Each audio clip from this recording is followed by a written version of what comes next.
Il s'agit d'un oscillateur formé par un ressort de raideur K égal à 10 Nm-1 et d'un solide de masse M égal à 0,7 kg, c'est-à-dire 700 g. Et cette fois, les oscillations s'effectuent en présence de frottement visqueux, en présence de force de frottement visqueux. Ces frottements visqueux sont modélisés par une force F qui s'écrit moins H. H est une constante appelée coefficient de frottement visqueux, moins H fois le vecteur vitesse. Et on voit que F est de signe opposé à V, c'est-à-dire que la force de frottement visqueux s'oppose toujours au mouvement. Et là, on fait l'enregistrement graphique des oscillations de cet oscillateur pour plusieurs valeurs de H. Donc là, il y a 5 courbes. Chaque courbe est un enregistrement graphique des oscillations, c'est-à-dire que la courbe représente les variations de X au cours du temps. X, c'est la déformation du ressort. C'est aussi la position du centre de gravité du solide. Lors des 5 enregistrements graphiques, la valeur de K et la valeur de M ont été gardées fixes. C'est seulement la valeur de H qui varie. Donc, il y a 5 valeurs de H qui ont été utilisées. H1, 25 Nm-1 seconde. H2, 5,5 Nm-1 seconde. H3, 3,5 Nm-1 seconde. H4, 0,5 Nm-1 seconde. Et finalement H5, 0,05 Nm-1 seconde. Puisque les oscillations s'effectuent en présence de frottement visqueux, elles sont dites amorties. Et l'amortissement n'est pas le même pour les 5 enregistrements graphiques. Et nous allons essayer d'attribuer à chaque courbe la valeur de H qui lui correspond. Mais tout d'abord, on doit distinguer quelles sont les courbes qui correspondent au régime pseudo-périodique et quelles sont les courbes qui correspondent au régime apériodique. Comment distinguer entre le régime pseudo-périodique et apériodique?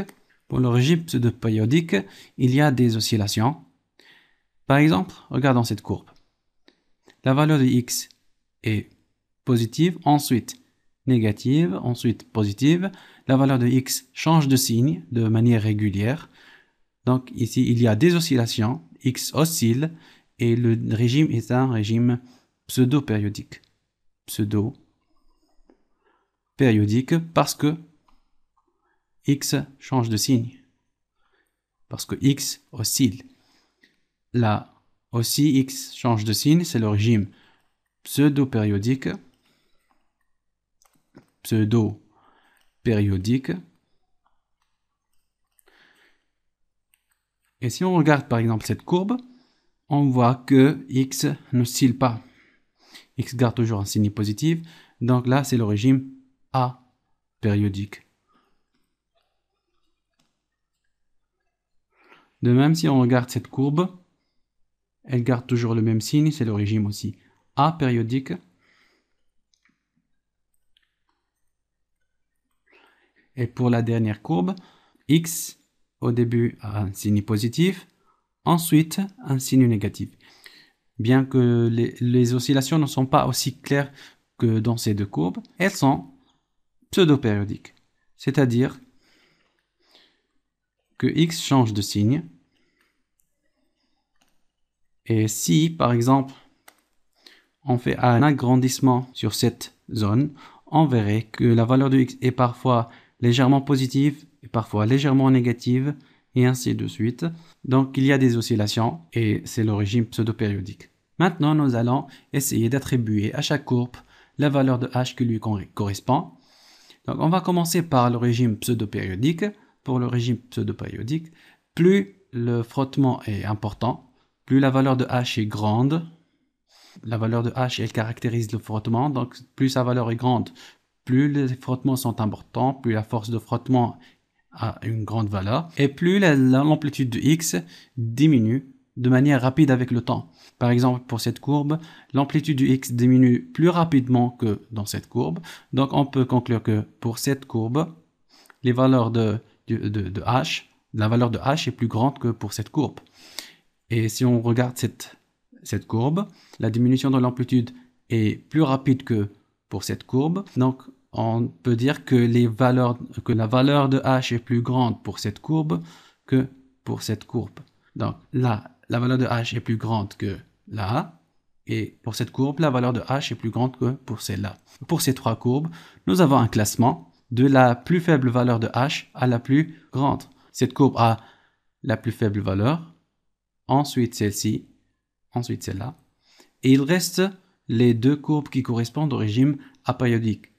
Pour le régime apériodique, les valeurs de h sont toujours plus grandes que pour le régime pseudo-périodique. Donc, ces deux courbes en violet ont des valeurs de h correspondantes plus grandes que les valeurs de h correspondant à ces courbes en bleu. Donc, dans notre classement, c'est cette courbe qui a la plus petite des 5 valeurs de h, qui est la valeur h5. On attribue la valeur h5 à cette courbe. Et la valeur ensuite h4 à cette courbe. h4 est plus grande que h5. Ensuite, h3 pour cette courbe. On voit bien que h3 est supérieur à h4 et h4 supérieur à 5. Il nous reste deux valeurs de h à attribuer. Donc, nous allons comparer ces deux courbes. Par exemple ici, la valeur de x après une seconde est égale à peu près 2.